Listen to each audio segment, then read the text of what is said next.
We're only a few practices into organized team activities for the Seahawks, but all eyes are on Drew Lock, Geno Smith, and Jacob Eason as the team tries to find its next quarterback to replace Russell Wilson for the upcoming season. Who's looked good so far and who has the edge? Rob and I will be breaking down the quarterback position in our latest installment of Locked On Seahawks. You are Locked On Seahawks, your daily Seattle Seahawks podcast. Part of the Locked On Podcast Network, your team every day.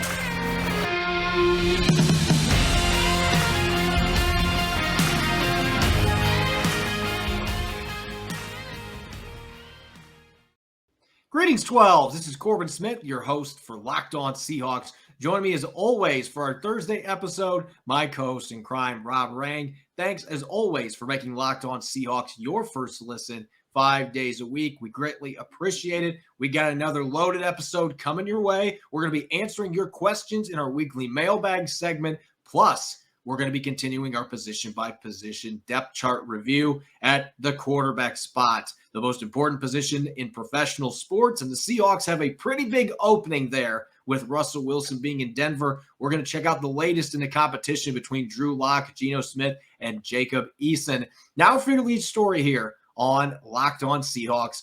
We almost have the calendar to the month of June. We're past the midway point in what is always a long off season. We're kind of in that dark couple months where, there's some players on the field, but free agency is pretty much over. The draft is now passed. Players have been signed. Rosters aren't going to change much between now and the end of July. So it means it's officially power rankings season. And our friends Matt Williamson and Brian Peacock for the Williamson and Peacock show dished out their NFC team rankings earlier this week. 16 teams in the NFC, the Seahawks getting ranked at number 15. This goes in line with a lot of the narratives out there. When you trade a franchise quarterback like Russell Wilson, you release a future Hall of Famer like Bobby Wagner. This tends to be how people view your team going into the upcoming season. It does. And I think that, we have the NFC rankings here available for people to see if you're watching here on YouTube. But for those of you listening, the Seattle Seahawks, at least according to the Brian Peacock and Matt Williamson show, ranked 15th in the NFC. And when you consider that the NFC is considered at this point to be considerably weaker than the AFC, that basically is projecting Seattle to have a top 5 selection next year, to have one of the worst seasons of all of the NFL teams a year from now. So I think it's going to be interesting to see how these rankings hold up. I think that Brian Peacock and Matt Williamson both do an outstanding job. I kind of beg to differ with some of their rankings, but I do think that, as you mentioned, Corbin, this is kind of the national consensus that when you don't have a quarterback like Russell Wilson or Bobby Wagner, you've had the transition that the Seahawks have. You're playing in the best division in NFL football, as the Seahawks clearly do in the NFC West, with the Super Bowl champion Los Angeles Rams ranked as Peacock and Williamson's number 1 rated team, appropriately enough, in the NFC. I think that this makes sense. So that it's going to be fascinating to see if Seattle is going to be able to, kind of outlive these rankings. But I don't know. I think it's going to be interesting to see if Seattle has a quarterback who is going to be able to kind of take that step, whether it be Geno Smith, whether it be Drew Lock, whether it be Jacob Eason, somebody who is able to kind of seize this opportunity and lead Seattle to a more productive season than expected, then sure, I think that things can change very, very quickly, because I think we are expecting to see an improved defense and running game from the Seahawks, at least a little bit more consistent running game, and that obviously can turn into victories. But at this point, I think that this is a pretty fair ranking, Seattle finishing towards the bottom of the NFC. Yeah, for those of you that are just listening to the podcast and aren't watching on YouTube, going through the listing, as you mentioned, Rob, the Rams at number 1, that's not a surprise. They're the defending champions. They upgraded their roster in a number of positions during free agency and the draft. The Buccaneers coming in at number 2 with Tom Brady ending his 7-second retirement to come back for his 50th season in the NFL. Then the Green Bay Packers at number 3 with Aaron Rodgers. Even though they don't have Devontae Adams, they've still got Rodgers and a pretty good defense. The Dallas Cowboys at number 4. The Philadelphia Eagles at number 5. That's maybe the biggest surprise to me so far on this list. The Saints and the 49ers rounding out the playoff teams with number 6 and number 7. And with the non-playoff teams, the Minnesota Vikings and Arizona Cardinals at 8 and 9, respectively. The Washington Commanders, I still feel like I'm mentioning an XFL team when I say that, at number 10 on our rankings. The Detroit Lions at number 11, Carolina Panthers at 12, New York Giants 13, Chicago Bears 14, Seattle Seahawks at 15. The only team, according to Peacock and Williamson, that's worst in the NFC is the Atlanta Falcons. Now, I think looking at this list, I would agree with you that when you consider Seattle's quarterback situation, and we're going to have plenty of time to talk about that on today's episode, but when you go from Russell Wilson to either Geno Smith or Drew Lock playing quarterback for you, that's obviously a steep decline at the most important position in sports. But Seattle did like the draft they had. They've got some building blocks on both sides. They've got some star power, particularly at receiver and the safety groups. You've got a linebacker in Jordan Brooks that's a budding star. So I look at some of the other teams that are ahead of them, like the Chicago Bears. Justin Fields maybe is going to have a breakout second season, but who else do they have? Their defense could potentially be losing a player or two due to suspension, too. There's a lot of rumors out there right now in that regard. But this is a team that doesn't have much talent at receiver. There are question marks on the offensive line. I would think the Chicago Bears would be behind Seattle in this ranking. But for the rest of the teams ahead of them, I think you can make an argument that Seattle has the weaker roster given the quarterback situation, even compared to teams like, say, Detroit. The New York Giants may be another team that are hit and miss, but I really like the draft that they had. I like the coaching change they made. So this is what happens. This is life when you don't have a capable starting quarterback, or at least it looks on paper like you don't. You tend to plunge down these rankings. And so there's a reason that the Seahawks are being viewed the way they are. And I don't think you can argue about them being one of the 3 worst, even with the NFC being the inferior conference by a wide margin. Yeah, I think that I agree with you. I don't think that you can argue it on paper because obviously Geno Smith and Drew Lock and clearly Jacob Eason doesn't have a single NFL career start. On paper, then Seattle should struggle. But I think that, again, with all due respect to Peacock and Williamson, both of whom I respect a great deal, at the same time, I don't know that they're giving Seattle enough credit for the improvements that this team has made and at virtually every other position other than quarterback. And you just mentioned the Chicago Bears, Detroit Lions, Carolina Panthers, all of them ranked ahead of Seattle. Well, let's see what happens. Carolina would be the other team that I would really question being in front of them. Sam Darnold, if that's your starting quarterback. Yeah, exactly. And that's why I think that this is kind of fascinating. I am not among those who thinks that people should be out there putting their money on the Seattle Seahawks to go and win the Super Bowl. But at the same time, I also would argue against the likelihood that Seattle is going to be a contender for the number 1 overall selection in the 2023 draft. And maybe that is what Seahawks fans should be hoping for. I mean, I think this quarterback class coming up is spectacular. My top-rated prospect in 2023 is actually not a quarterback, Will Anderson, the edge rusher from Alabama. I think that he would make a lot of sense for the Seahawks, considering the defense that they're going to be running, and the fact that I think Anderson is an absolute superstar. So if you are looking for the true roster rebuild, I get it. I mean, I remember years ago when people wanted teams to quote unquote suck for luck. I mean, they wanted Andrew Luck and they wanted their team basically to take a nosedive so they might be in position to draft a quarterback as good as Andrew Luck. And in that exact same year, of course, a certain guy named Russell Wilson was selected in the 3rd round and wound up making his franchise a winner. And so that to me is the kind of the folly of this idea. I think that what Pete Carroll has always preached, like, let's play, let's compete, let's do exactly everything that we possibly can. And if Drew Lock, Geno Smith, Jacob Eason are unable to be that elite quarterback, then Seattle has put themselves in an excellent position with 2 first-round picks, 2 second-round picks to be able in the next year's draft to be able to fix the quarterback position if it has not already been fixed with Drew Lock and Geno Smith and Jacob Eason already possessing all of the talent that you're looking for. They just haven't had enough opportunities. So I'm really excited to see what Seattle might be able to do this year. It's funny, when people knock Seattle, that's when they have actually shown incredible ability to surprise people and kind of play better than expectations. Obviously, there is a lot of pretty low expectations for the Seahawks this upcoming season.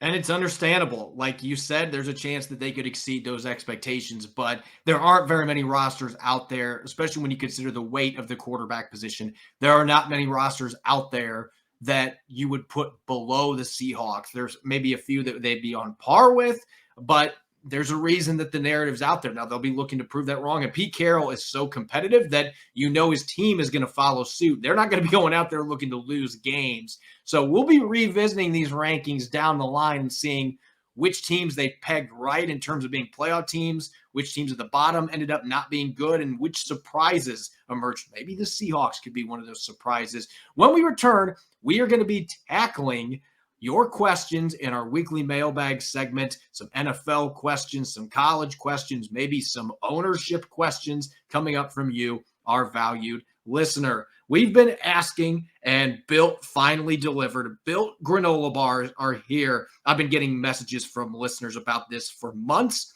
Built granola bars come in 3 unbelievable flavors: chocolate peanut butter, chocolate coconut, and white chocolate berry. Want to try all 3 flavors? You can get a mixed box at Built.com right now.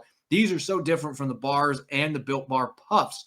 Built granola bars are loaded with granola. It's the perfect combination of crunch and chewiness, but just like the bars and puffs, these babies are packed with protein and covered in 100% real chocolate. 150 calories, 15 grams of protein, and only 4 grams of sugar. Built granola bars will change your world. Built has cracked the code to better granola. They're the perfect healthy snack to pack in your lunch, take on the road, or eat as a snack.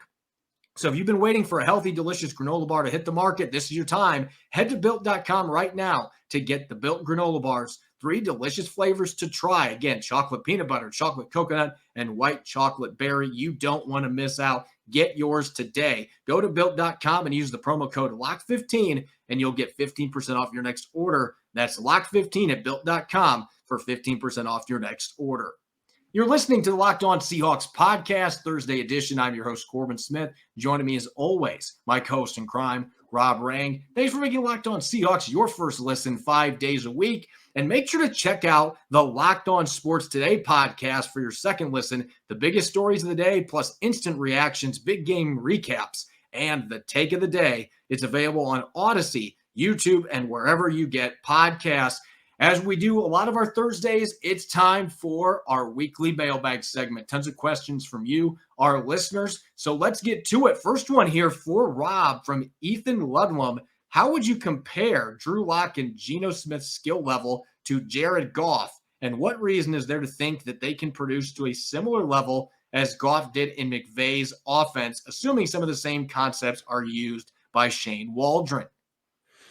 Great question, Ethan. Thank you for asking. I think that if you're going to compare Geno, Drew Lock, maybe even Jacob Eason to Jared Goff, I think Geno Smith is actually the most similar. He is a guy that played in a spread offense going back to his college days. He has the same type of decision making, the same a quick release, the understanding of defenses. Obviously, has been in Seattle scheme longer than Drew Lock or Jacob Eason, and so similar to Jared Goff when he was playing, with the Los Angeles Rams. I think that he is kind of that pass distributor, that point guard, as Pete Carroll has kind of referred to in the past. I think that Drew Lock is a completely different animal. I think that that's one of the good things and bad things about him is that the arm, the willingness to go deep, that to me is something I think that appeals to Seattle. Is very different than Jared Goff. Goff has good touch. He doesn't have an elite arm. Geno and Drew Lock, Jacob Eason as well, all possess incredible arm strength. That's one of the reasons why I've kind of argued against the idea of Seattle going with some other quarterback outside of the, who's already signed with the franchise, just because I don't know that you're necessarily getting better. You're not getting more physically gifted than some of the players that Seattle already has there. So to me, Drew Lock is basically the antithesis of what we've seen with Jacob Eason, or with Jared Goff, excuse me.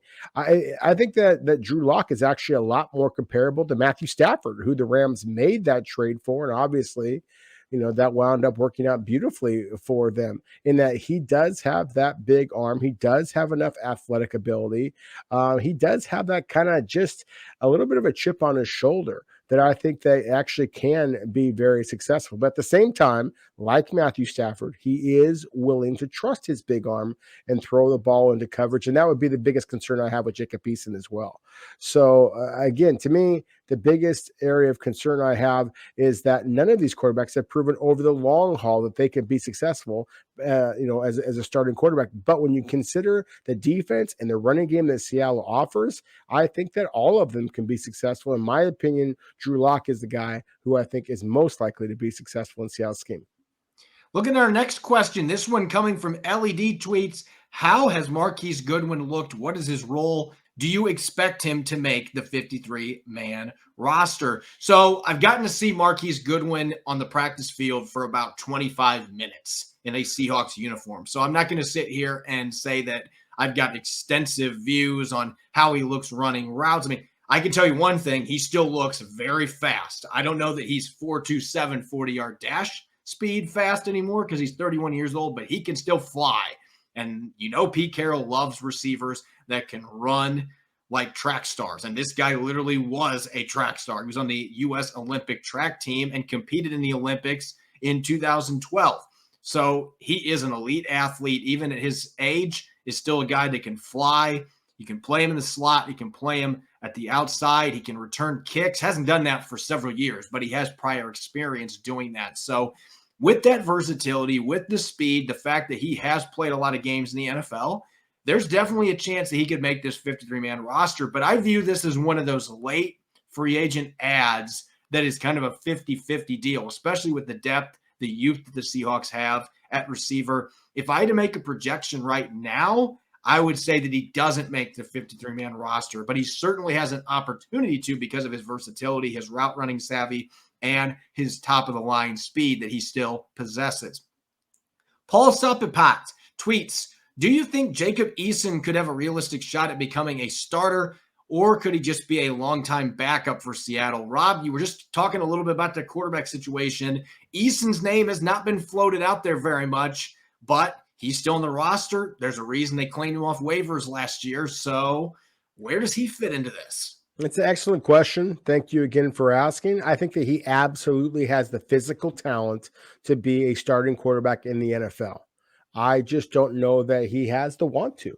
That's been one of the concerns about him ever since his days at Georgia, ever since his days at the University of Washington, ever since his days at the Indianapolis Colts, when the Colts cut him and Seattle was one of the only teams that showed any interest in bringing him in, as Jacob Eason has not shown the want to, has not shown the desire, the commitment to be a starting NFL quarterback. If he does, then yes, I think that he absolutely can be that guy. At the same time, I do have my concerns. I'll say this. I think that Jacob Eason is either going to be a real contender for Seattle's starting quarterback position, or I think that it's just as likely that he gets cut. I do not think that he is going to be a guy who's going to be a long-time backup in the NFL. You want your backup quarterback to be a guy who is as committed or even more so than your starter. That's why you see guys like a Chad Henne for example, a Matt Barkley, for example, who don't have necessarily the most physical gifts, but they're smart. They are, the kind of guys that will stay in long after the starters go home, to be able to kind of, do all that homework to make sure that they are prepared in case their number is called. Geno Smith has been that guy as well. So I think that Jacob Eason, this is your opportunity. If he doesn't make this roster, then I don't know that his NFL career is going to last much longer. And that's usually how it goes if you can't be the backup for a team. I mean, you have your players that bounce around and find other gigs, but with the reputation that he's got, as you mentioned, not a lot of interest when the Colts waived him last year. You got to wonder where he's at in terms of, being an NFL quarterback. So this may be his best and last chance to make it. Alan tweets, do you think there's a chance the Seahawks could be relocated if the team is sold? So this is going to put some salt into wounds for Seattle basketball fans, me mentioning this. You never say never, because we saw what happened then, but this is a never. This is not happening. For one thing, based on some things I've been hearing through the grapevine, for the next couple of years, I don't know that they can be sold anyway. Because, and I hate bringing this term up because this will rub the wrong way with some fans too, but there's a poison pill that was signed that basically eliminates selling the team over the next couple of years, because I believe it's 2025 that I was told. Up through 2025, if the Seahawks are sold, then they would have to pay back millions of dollars that were invested by the city to build Lumen Field back in the day. And so I don't know all the details behind that, but there are complications, and everybody knows that money is what talks in this business when you're talking about professional sports. So I don't see the team getting sold in the next couple of years for that reason. And if they do get sold, if Jody Allen eventually does sell the football team, I don't think that the buyer is going to come in and pull a Clay Bennett. I don't anticipate that we will be watching the San Diego Seahawks in 2027. I just don't see it. Next question here, the Real Econ. With a new defensive scheme in place, is it viable to have Jamal Adams play as a roaming line of scrimmage player and utilize Marquise Blair as the traditional cover safety? Yeah, absolutely. I think that would be playing to both players' strengths. Another terrific question. Thank you again for asking. Jamal Adams, anybody who's been watching the Seahawks the last couple of years can see what a force that Jamal Adams is in the line of scrimmage. So I won't even, waste your time in talking about that.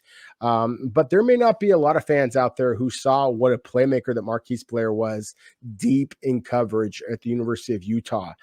His speed, his range, his instincts. We've seen flashes of what he can be closer to the line of scrimmage. I mean, he's made an awful lot of plays in a short amount of time. When he's been healthy for Seattle, and he can do that. He can be that guy in coverage as well. He can be that guy, in my opinion, at the nickel cornerback spot, especially against the bigger receivers, the tight ends as well. I think that Marquise Blair might just be, with it all, due respect to Quandre Diggs, to Ryan Neal, who has already demonstrated the ability to play multiple positions. I think that Marquise Blair might be Seattle's most versatile defensive back. Unfortunately, he's also been their least reliable defensive back in terms of durability. But yeah, I think that the ceiling on Marquise Blair is exactly why the Seahawks selected him in the second round years ago, is because they did recognize that this guy can do just about everything.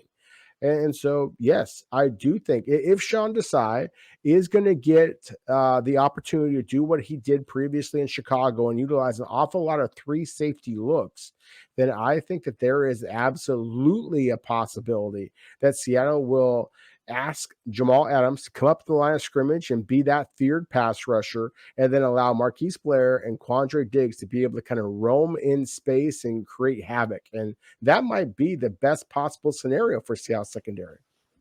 And last question here, coming from Joel Sigrist. Do you think the starting quarterback is coming from inside the house, or is it someone to come? I think at this point, unless Baker Mayfield gets cut, I'm going to stick with that. I've been saying it for months.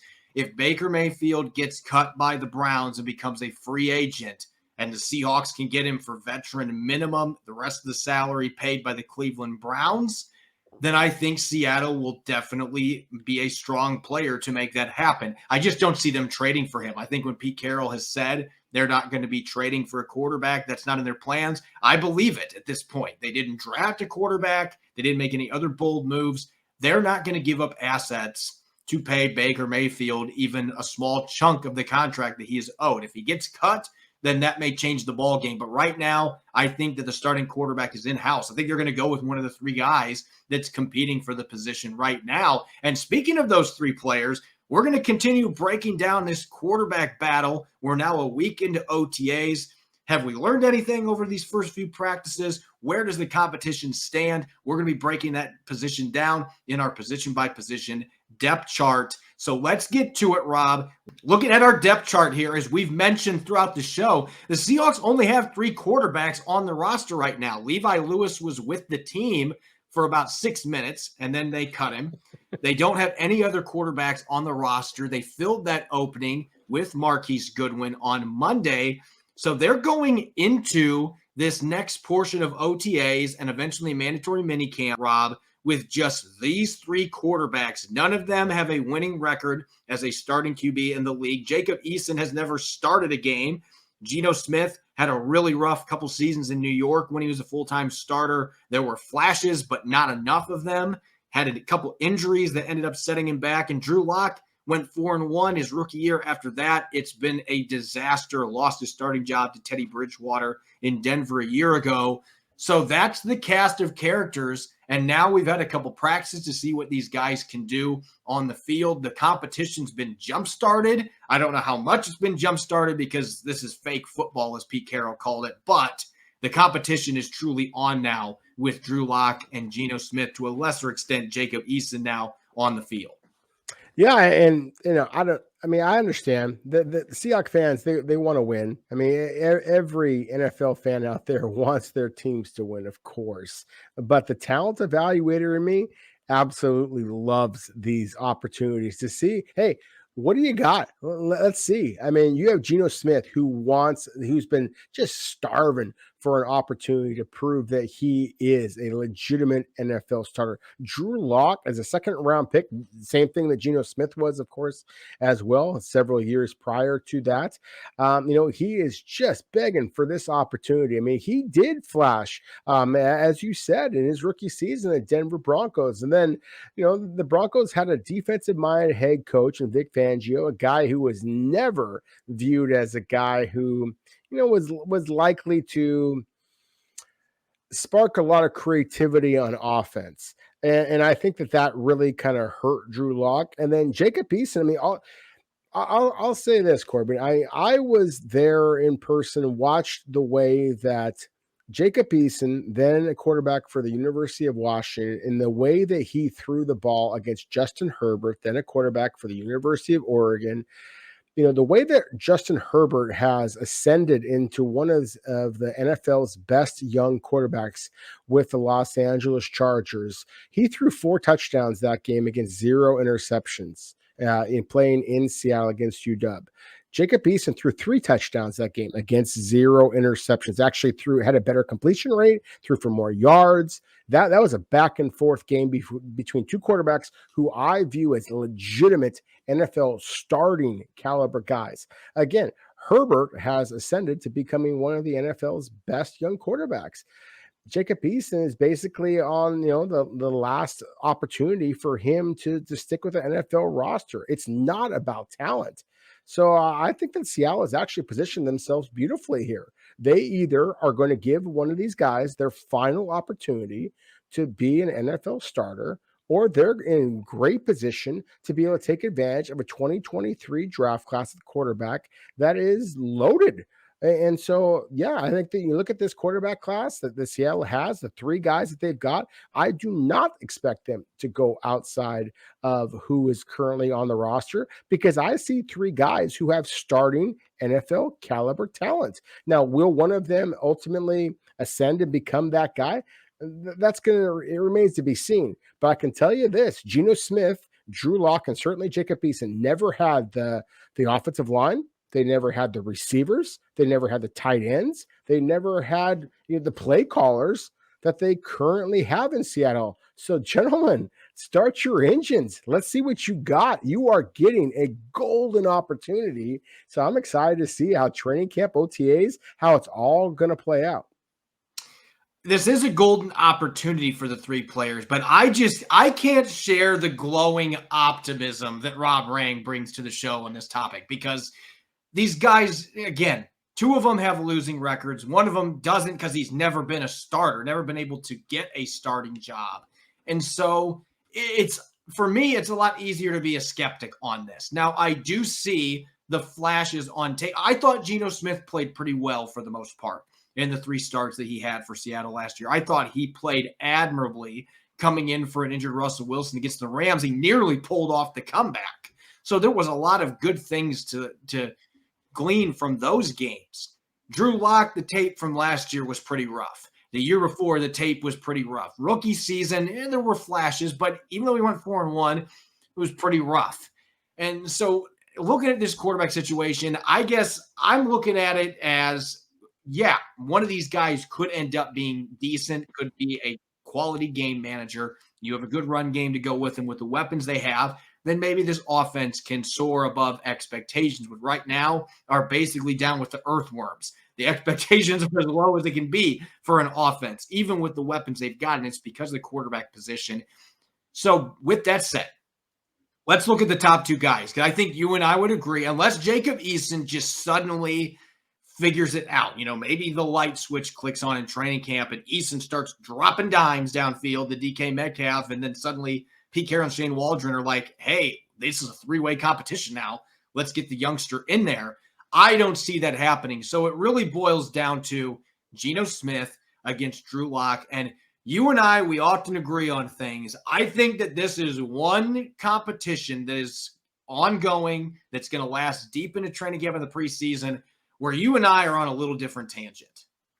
We are. I think that Geno Smith has the advantage at this point because clearly he has, more time in Shane Waldron's offense. He has that familiarity. And that would be the biggest area of concern I have for Drew Lock, is just his football intelligence, just his ability to read defenses, get the ball out of his hand quickly. That is something that he struggled with at Missouri. It's something he certainly struggled with the Denver Broncos. But in terms of arm talent, in terms of mobility, in terms of prototypical size, in terms of experience against, legitimate NFL defenses, not only in the NFL defenses, but in terms of quality defenses against the AFC West that he played against the Denver Broncos, and obviously against the SEC, in which he was a record breaker at Missouri. And very productive at the Senior Bowl as well. That's why I think that this was a trade that Seattle made with Drew Lock and Russell Wilson, of course. I think that they required Drew Lock to come back to them because they did see that the talent that he possesses. So in my opinion, I do think that Drew Lock is the most gifted of the quarterbacks on Seattle's roster. I expect him to be the starter in week 1. And if Geno Smith is the starter in week 1, then I certainly expect Drew Lock to be able to kind of wrestle away that starting position because, frankly, he is the more physically gifted player. He is the younger player. He has the higher upside. If we're talking about earthworms, then Drew Lock is the one who's actually going to bring in the fish as well. Yeah, I'm going to have to think what I'm going to respond to that, because now I'm just thinking about earthworms. Man, our show is turning into a bass fishing, locked on bass fishing today. I think if we end up in a situation like you just outlined, where Geno Smith starts early in the year and then Drew Lock ends up taking over, to me, that would signal failure here. They need to have a guy emerge that is their starter that can hang on to the job. If they aren't able to do that, then I have a feeling that this is going to be a very long year for Seahawk fans. I can't think of many examples where a team started a veteran and then they went to another veteran that's a little bit younger later in the season, unless it's an injury, obviously. But if it's just a benching, that typically means the season is not going well. And so I think that would be bad news bears. They need to figure out who's going to be the quarterback and stick with that guy in week 1. Drew Lock obviously does have that untapped potential, but potential is such a dangerous word when we're talking about quarterbacks, especially. I mean, Jacob Easton's probably got more potential than any quarterback on this roster, but we've talked about a number of reasons why he hasn't come close to reaching that potential. Drew Lock's got some of these issues. I mentioned it earlier. The Brett Favre throws, the Brett Favre decisions where he tries to trust that arm too much. He's got to cut those out because you see the throws in the practice field. I saw it Monday, a beautiful seam route to Will Dissly. If you could have throws like that consistently and eliminate some of the boneheaded mistakes where ego takes over and you trust your arm too much, then Drew Lock could be a really solid starting quarterback in the NFL. But Pete Carroll wants that point guard. He wants that facilitator. I saw that. I have seen it with my own eyes with Geno Smith. We saw it for 3.5 games last year. He had one interception. Yeah, he lost a fumble at the end of the Steelers game. That was killer. So there was a couple turnovers mixed in there. But overall, he did a great job taking care of the football. They didn't have much of a run game to go with him. I would have loved to see what Geno Smith could have done with Rashad Penny in the backfield the way he was running those last 6 games. This offense could have been extremely fun to watch. They were kind of one-dimensional, though. So a lot was on Geno's shoulders, and yet he did a good job of getting the football around, especially to DK Metcalf. Metcalf had great games with Geno Smith as his quarterback. I haven't seen that from Drew Lock. Nothing suggests to me that he can be that point guard, that he can be that facilitator. So I guess this is my challenge, Drew Lock. Go out and prove that you can do that. The physical tools are there. But I think Geno Smith, there's not a big drop-off in arm talent, and I think that he's so ahead of the curve with decision-making and being able to distribute the football and knowing the offense. I just don't know there's enough time if Lock is even going to be able to catch up. And so that's why I think right now this is Geno Smith's job to lose, in my opinion. I think that's an excellent point. If you're looking for that point guard, I think that Geno Smith is the best man for that job. And I think that he can be successful, again, with the running game and defense. I expect Seattle. And he can throw the deep ball. We saw him do it last year. So he absolutely throw can. The deep ball, then I think this is a different conversation. But the arm talent is not that different, in my opinion. No, I agree with you. I just think the willingness to pull the trigger is a difference. And that could be both a good thing and a bad thing, with Drew Lock, as we kind of explained previously. That's my biggest concern is I think that Drew Lock has some gunslinger to him. You kind of mentioned that a little bit with the references to Brett Favre. I think that that's exciting. I think that it has great upside to it. I just don't know that it's what Pete Carroll wants. So again, to me, this is not a conversation about whether or not I think the Seahawks are going to be running for the Super Bowl. I mean, we did a projection earlier where we were kind of expecting, or kind of explaining who we thought or what we thought Seattle's win-loss schedule was going to be at the end of the season, and I said 6-11. I think that Seattle is going to struggle this year. But I think that the quarterback who gives the best potential to be that guy, the guy, a Pro Bowl kind of a guy, I think is Drew Lock. And if that is not the case, then I think that Seattle is going to recognize that relatively quickly, and that Seattle's going to be in an excellent position next year, taking advantage of the quarterback class. And so, yeah, I do think that the 2023 year could be a difficult one potentially. But at the same time, I think that the Seahawks have planned that out. That's why they have all the draft selections that they do next year, is to be able to take advantage of that quarterback class if this current quarterback crop on their roster is not the guy that's going to be able to hoist another trophy.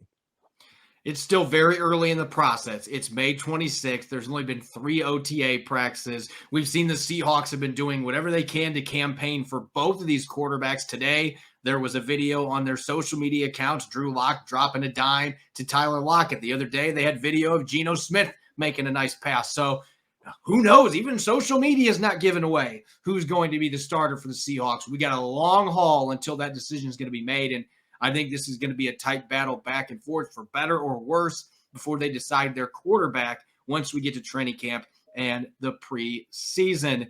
As always, thanks for making Locked On Seahawks your first listen 5 days a week. You can follow me on Twitter at Corbin Smith NFL. You can follow Rob at Rob Rang. Coming up on our Friday episode, I'm going to be taking a look at the 2019 draft class in retrospect. How does that group look heading into the final year of their respective rookie contracts? As always, thanks for listening. Go Hawks.